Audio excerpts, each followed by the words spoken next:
రాష్ట్ర ప్రభుత్వం శంకర్ విలాస్ బ్రిడ్జి నిర్మాణాన్ని ఛాలెంజ్ గా తీసుకుని పనిచేస్తుందని రోడ్లు భవనాల శాఖ మంత్రి బీసీ జనార్దన్ రెడ్డి వెల్లడించారు.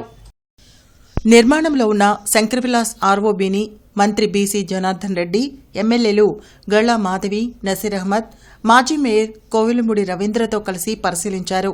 ఈ సందర్భంగా ఆయన మాట్లాడుతూ నగరంలో పెరుగుతున్న ట్రాఫిక్ సమస్యలను దృష్టిలో పెట్టుకుని ముఖ్యమంత్రి చంద్రబాబు నాయుడు 98 కోట్లతో 4 లైన్ల శంకర్ విలాస్ బ్రిడ్జి నిర్మాణం చేపట్టారని తెలిపారు.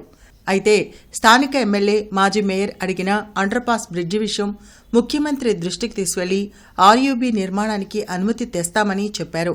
గత ప్రభుత్వం ఆర్ఎండ్బీ శాఖను నిర్వీర్యం చేసిందని మండిపడ్డారు.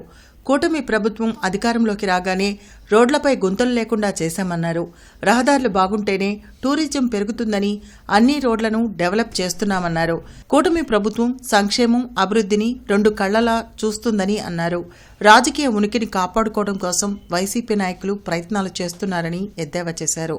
అనుకున్న సమయం కంటే ముందే బ్రిడ్జి నిర్మాణం పూర్తి చేసి ప్రజలకు అందిస్తామని హామీ ఇచ్చారు. ఈ కార్యక్రమంలో commissioner K Mayur Ashok, joint collector Ashutosh Srivastava, జిల్లా అధ్యక్షులు పిల్లి మాణిక్యరావు, కసుకుర్తి హనుమంతరావు, వేములకొండ శ్రీనివాస్, మాజీ కార్పొరేటర్లు పాల్గొన్నారు.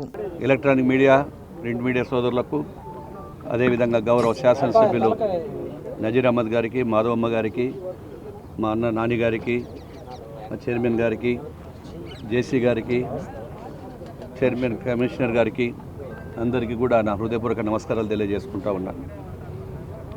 ఎంతో కాలంగా ఈ యొక్క శంకర్ విలాస్ బ్రిడ్జి దగ్గర ఈ గుంటూరు ప్రజలందరూ కూడా ఎన్నో ఇబ్బందులు ఎదుర్కోవడం జరుగుతూ ఉంది.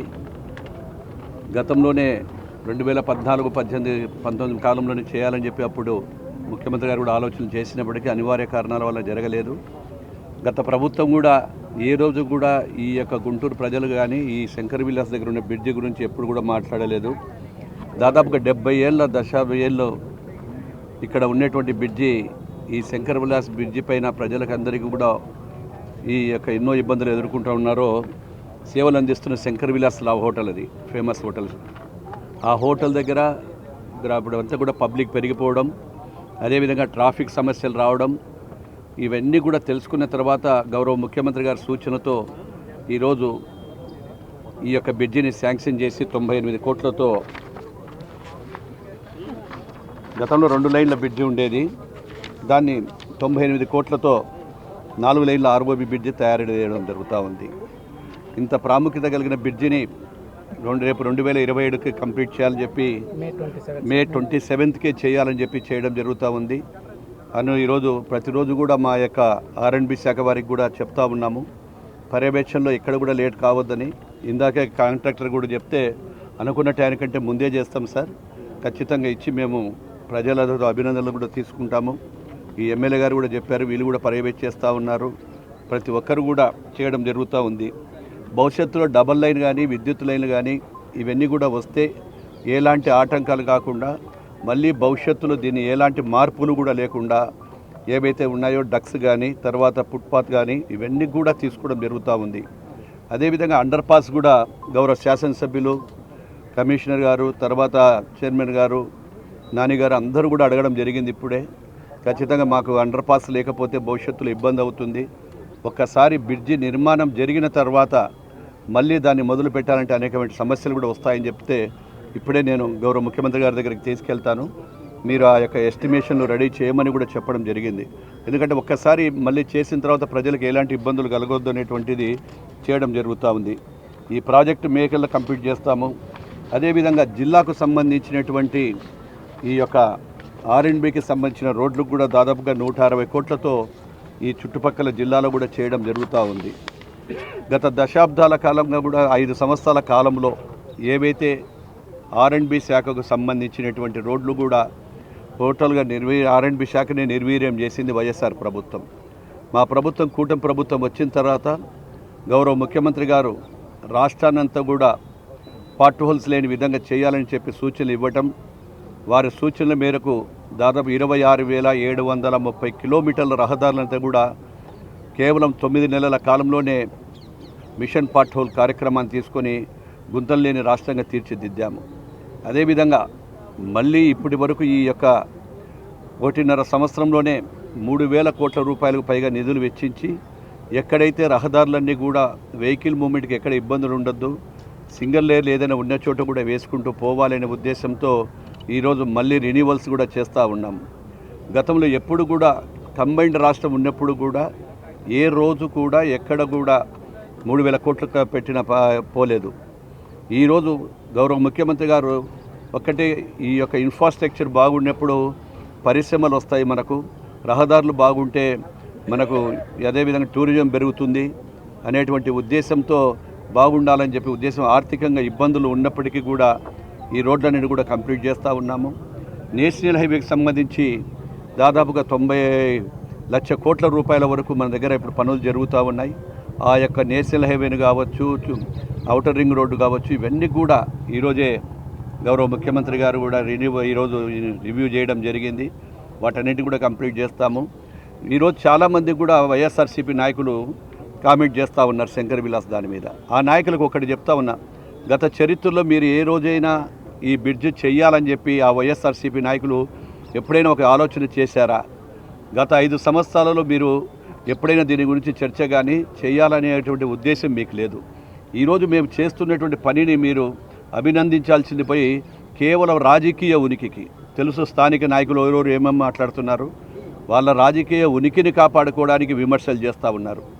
మీరు ఎన్ని చేసినా కానీ కూడా గుంటూరు జిల్లా ప్రజలు కావచ్చు, గుంటూరు పట్టణంలో ఉండే ప్రజలు కావచ్చు, ఏ ప్రభుత్వం పని చేస్తుంది, ఎవరు నాయకులు పనిచేస్తున్నారనేది కూడా అందరూ కూడా చూస్తూ ఉన్నారు.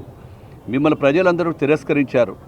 ఆ రోజు మీకు 151 సీట్లు ఇస్తే రాష్ట్రాన్ని గాలికి వదిలారు. గాలికి వదిలేసి మీ ఇష్టానుసారంగా విధ్వంసాలు సృష్టించి చేస్తూ ఉన్నారు. ఈరోజు మా పరిపాలన వచ్చిన తర్వాత కూటమి ప్రభుత్వము అటు లోకేష్ బాబు గారు యువకాలంలో చెప్పినటువంటి లక్షల ఉద్యోగాలు కానీ, తర్వాత ఇండస్ట్రీస్ కానీ, ఈరోజు అన్నీ కూడా పరిశ్రమలు పరిగెత్తుకొని వస్తూ ఉన్నాయి.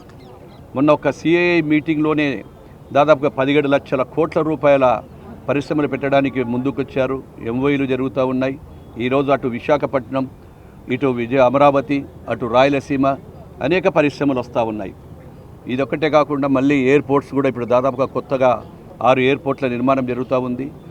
ఈరోజు రామాయపట్నం కావచ్చు, మూలపేట కావచ్చు, బందర్ కావచ్చు, కాకినాడ పోర్ట్స్ కూడా కంప్లీట్ చేయడం జరుగుతూ ఉంది. నిన్ననే మూలాపేట, అదేవిధంగా భోగాపురం ఎయిర్పోర్ట్ కూడా చూడడం జరిగింది.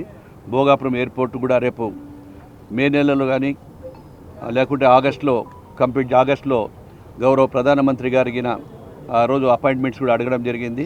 దాన్ని కూడా జాతికి అంకితం చేయడం కూడా జరుగుతూ ఉంది. ఇన్ని అభివృద్ధుల కార్యక్రమంతో పాటు ముఖ్యంగా సంక్షేమాన్ని అభివృద్ధిని రెండు కళ్ళతో మేము ఈరోజు చూస్తూ ఉన్నాము. అటు గౌరవ లోకేష్ బాబు గారు కూడా అనుక్షణం పరిశ్రమలు తీసుకురావాలి. యువగల ప్రాధాన్యతలు ఏవైతే నిరుద్యోగులకు చెప్పినటువంటి 20 లక్షలకు సంబంధించిన ఉద్యోగాల కోసం కూడా ఇప్పటికే 6 లక్షలకు పైగా అటు ప్రభుత్వం కాకుండా పరిశ్రమల ద్వారా కూడా ఇవ్వడం జరుగుతూ ఉంది.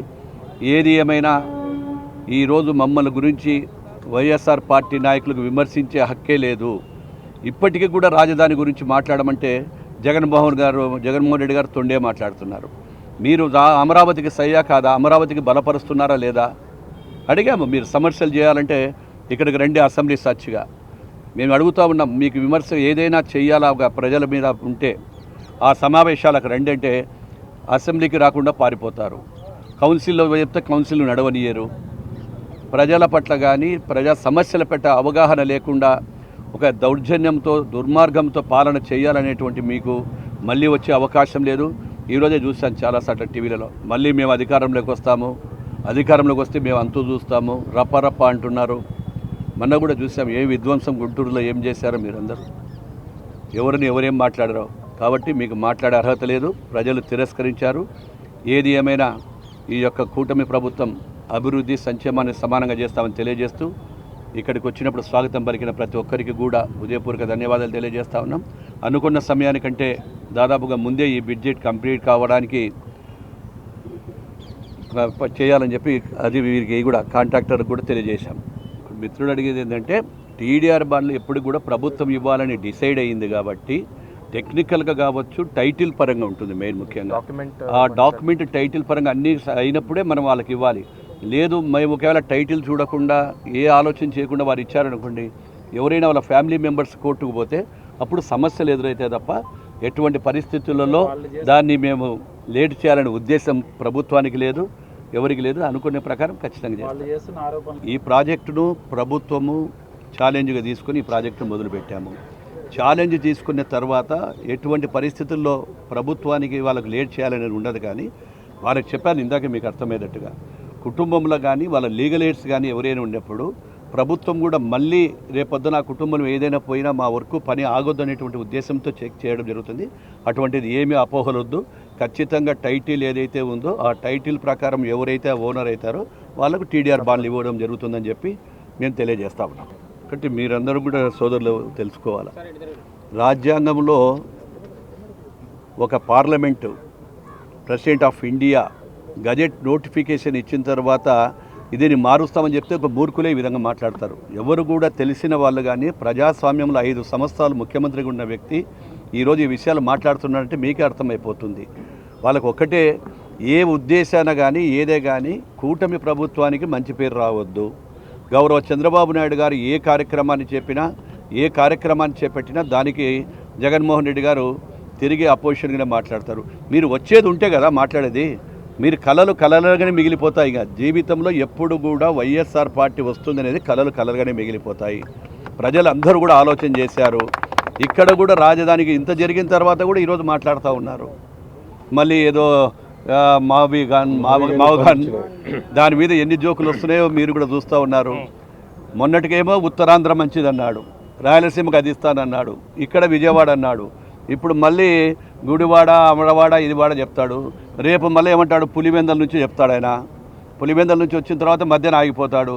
ఇక్కడెల్లా యాడ బాగుండదు, నల్లమల్ల ఫారెస్ట్లో బాగుండదు అని కూడా చెప్తాడు. ఆఖరికి నల్లమల్ల ఫారెస్ట్లో కూడా కావాలంటుంది. మనం ఎందుకు ఇవన్నీ మిల్లులు అవసరంగా చెట్ల కింద ఉందాము, చెట్ల కింద చల్లగా ఉంటుంది, ఇక్కడనే చెట్ల కింద పరిపాలన చేద్దాం. అర్థం ఉండే వాళ్ళకి ఎవరైనా చెప్తే విమర్శలు చేసేవాళ్ళు దాని తగు రీతిలో విమర్శలు చేస్తే జవాబు చెప్పాలా. కాబట్టి ప్రజలంతా నవ్వుకుంటున్నారు. దానికోసం మన సమయం కూడా వేస్ట్ చేసుకోదలుచుకోలేదు. థ్యాంక్ యూ మా.